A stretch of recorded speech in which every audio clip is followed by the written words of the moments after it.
大家好，我是静。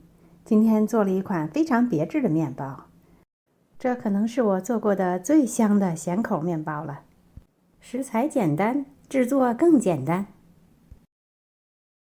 首先准备240克温水，温度大约在35度左右。没有温度计也可以感觉一下，和自己的体温差不多就可以了。加入1小勺活性干酵母，1小勺白糖。这个糖量是用来营养酵母的，如果介意可以不放。搅拌混合好，放置一边，等待3到5分钟，激发一下酵母的活力。搅拌碗中放入350克高筋面粉，1小勺盐，大约5到6克。搅拌混合均匀。3到5分钟后，检查一下酵母水，表面有一层泡沫的时候，说明你的酵母效力很足。搅拌一下，直接倒入面粉中，然后加入2大勺橄榄油。没有橄榄油的，也可以用其他的植物油代替。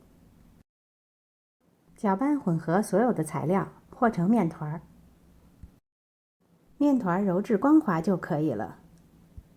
揉好的面团放置大碗中，加盖放置温暖处，发酵至2倍大，大约需要1到1个半小时左右。利用发酵的时间来做表面的刷料。50克已经软化的黄油，2大勺欧芹碎，2到3瓣大蒜压成的蒜末，再加半小勺盐，混合搅拌均匀。这几种材料混合在一起，真的是太香了。面团发酵不要看时间，要看状态，发酵至2倍大就可以了。准备一个大一点的烤盘，在上面喷一些油防粘。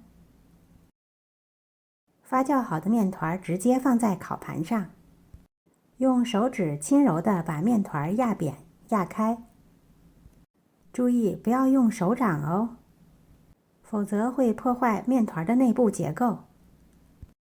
压好后加盖餐巾布，再次发酵30分钟。看到面片明显的变厚了一些，这时候就可以放上表面的刷料。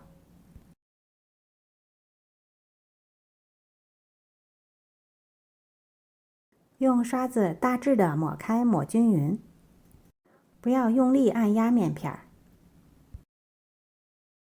然后在表面随意的压一些小洞洞。放上一些奶酪，奶酪的品种选你喜欢的就好，如果没有也可以不放。做好后就可以烤了，放入预热好的烤箱，180度烤20到22分钟左右。烤的时候就已经满屋飘香了。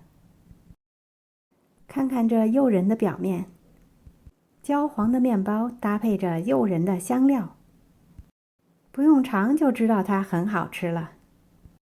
出炉的面包马上移出烤盘，放在架子上自然降温。微温的时候就可以切开了。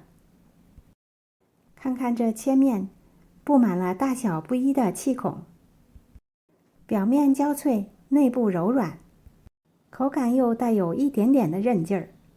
我可太喜欢这款面包了。这样的面包你们喜欢吗？今天的视频就到这里了，感谢您的收看。如果喜欢我的视频，别忘了点赞、分享和订阅我的频道哦。我是静，我们下次再见。